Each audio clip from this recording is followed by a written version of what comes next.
is happening. Signs of the last days prophecies are happening just as Bible prophecy foretold, revealing we are nearing the end of this age of grace and the appearance of Jesus Christ for His church. Thank you for being a part of this wonderful Last Days Church community here on this ministry channel of Signs of the Last Days. And thanks to all of you who are supporting this Signs of the Last Days ministry with your prayers and your offerings. You praying and you giving is what supports this ministry to continue. The way is being opened up before Iran, Russia, and China's forces to move into the Middle East for fulfillment of prophetic events, as the U.S. is further cutting its forces, removing them from the Middle East, as Biden is surrendering the Mideast to Iran. News from the Wall Street Journal and many other news media, they report that the U.S. government has directed the Pentagon to begin cutting U.S. military forces and weapons from the Mideast, as the government is moving the U.S. global military footprint away from the Middle East. The reports say that U.S. anti-missile defense battery systems, including Patriots and the high-altitude area defense systems, which protect against ballistic missiles, they say that they are being removed, reduced in the Middle East. Also, the reports say that surveillance systems are also being removed from the Middle East. And additionally, even the aircraft carrier presence is also being removed, as well as thousands of U.S. troops will also be leaving the Middle East, as the U.S. government is stepping away from the Middle East. Defense officials declined to provide detailed specifics about the reductions in Mideast military capabilities or forces, with them only speaking in generalities. But they say that the military withdrawals amount to the early stages of a Biden administration effort to reduce the U.S. position in the Mideast. Amid the withdrawals, officials said that the Pentagon is looking instead at what equipment or training it could share with allies in the Mideast, as they say the idea is to shift more of the burden of defending Mideast territory from Washington to the Mideast allies themselves, which this is a perfect scenario to set things up for the Ezekiel 38 prophecy. So the U.S. is cutting its forces in the Mideast, as the U.S. is putting distance between the U.S. and their Mideast allies. And we have been warning in live streams for some time now, at least for the past year and a half, that prophetically that this had to come about, to where the U.S. administration would back away from its on-the-ground support for allies in the Middle East.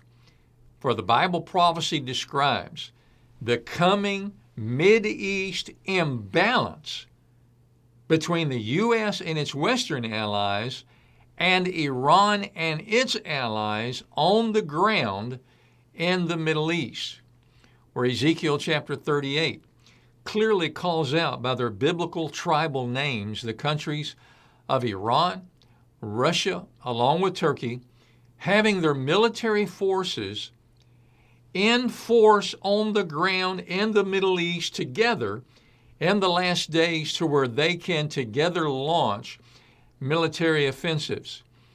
But the prophecy also describes that the merchants of Tarshish and all their young lions, which this refers to the West, to the U.S. and their Western allies, that they will only from a distance lobbed diplomatic protests at Iran and at Russia for their militaristic adventurism towards Israel, with this clearly showing the prophetic Mideast military imbalance that is coming between the U.S. and its Western allies, with Iran and its allies on the ground in the Middle East, showing where Iran and its allies will militarily be the most present and most active on the ground in the Middle East in the last days. And now we are watching as the U.S., who before was the main actor from the West taking action on the ground in the Mideast, the U.S. is now backing out of the Mideast. This is plainly stated in all of these news reports that have just come out in this past week.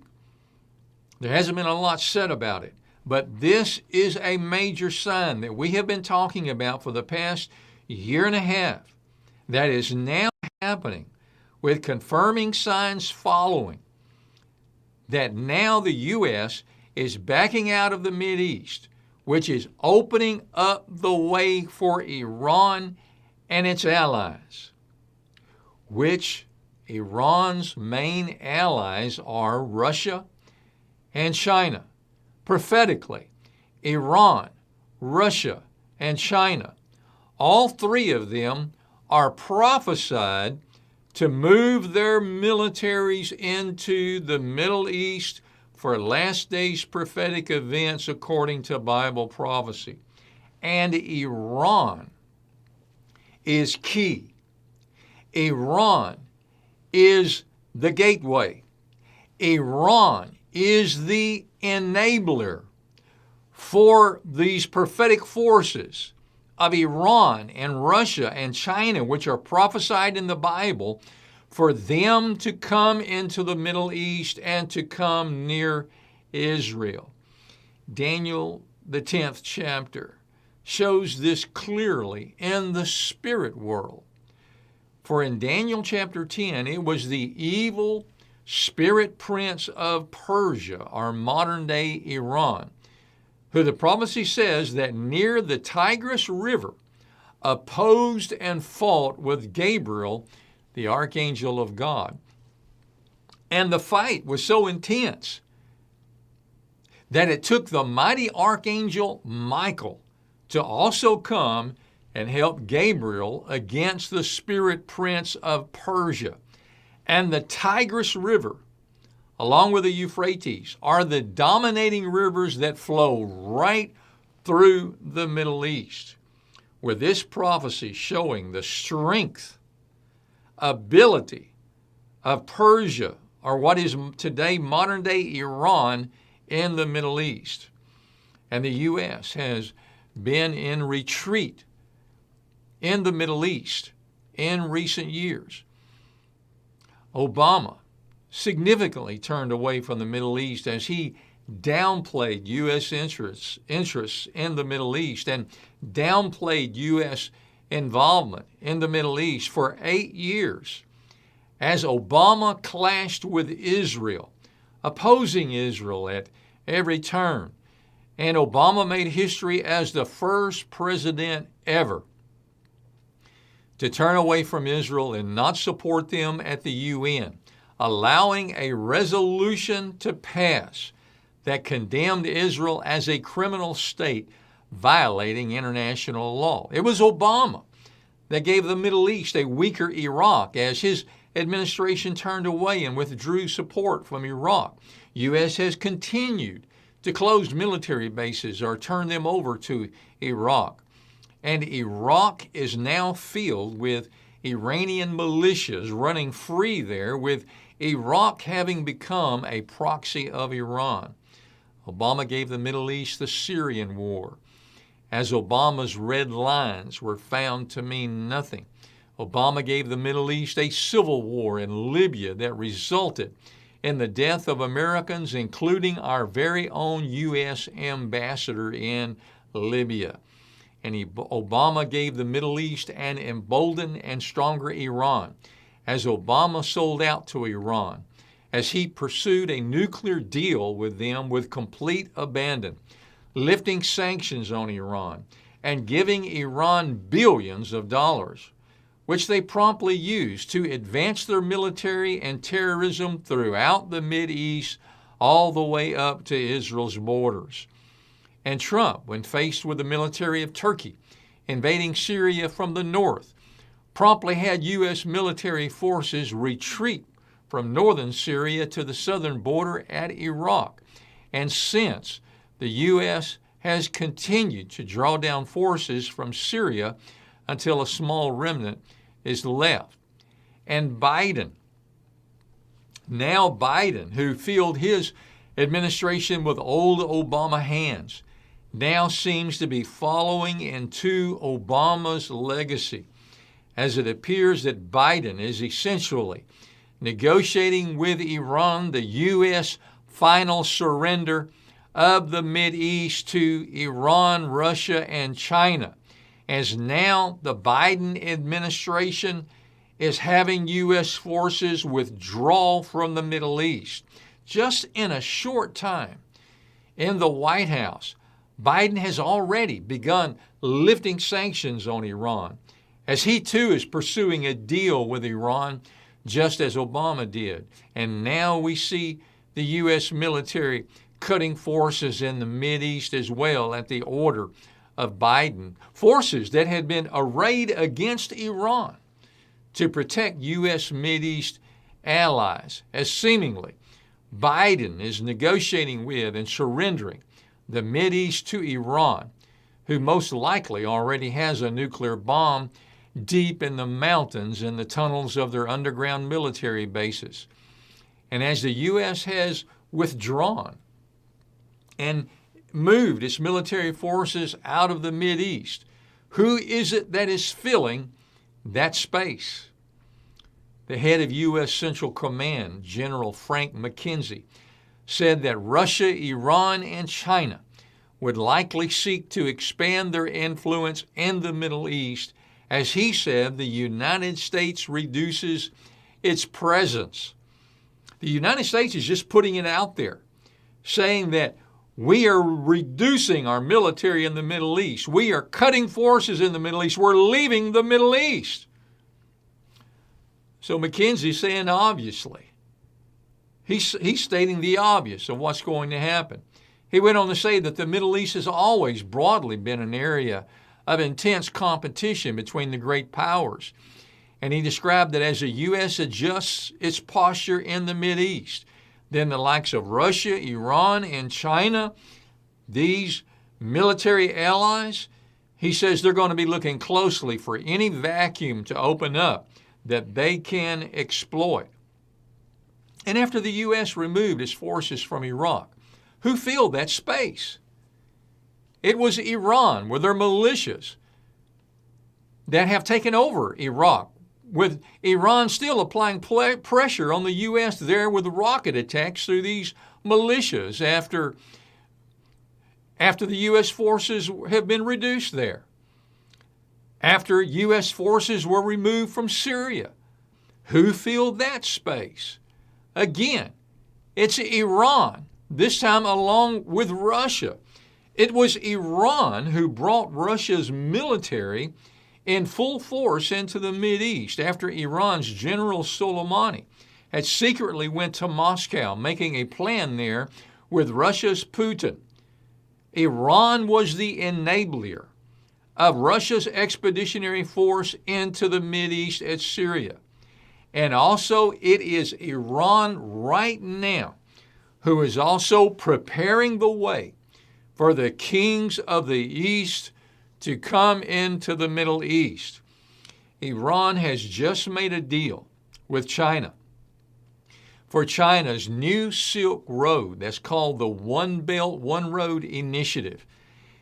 Iran has made a deal with China for that new Silk Road to come right through the gateway of Iran that will connect China and all of its allies with the road and rail of the kings of the east into the Middle East.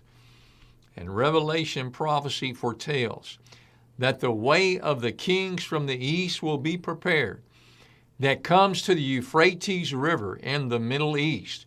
And China's road and rail initiative is planned to come exactly to the Euphrates River after passing through the Middle East gateway of Iran.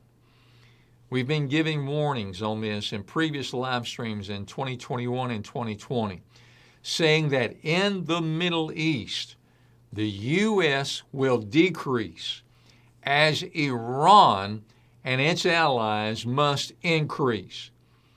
To where Iran, they will have that land bridge they have always wanted all the way from Tehran to Tel Aviv, so that the military of Iran can arrive at force at the northern borders of Israel with its allies, so that last days prophecy can be fulfilled. And it's happening.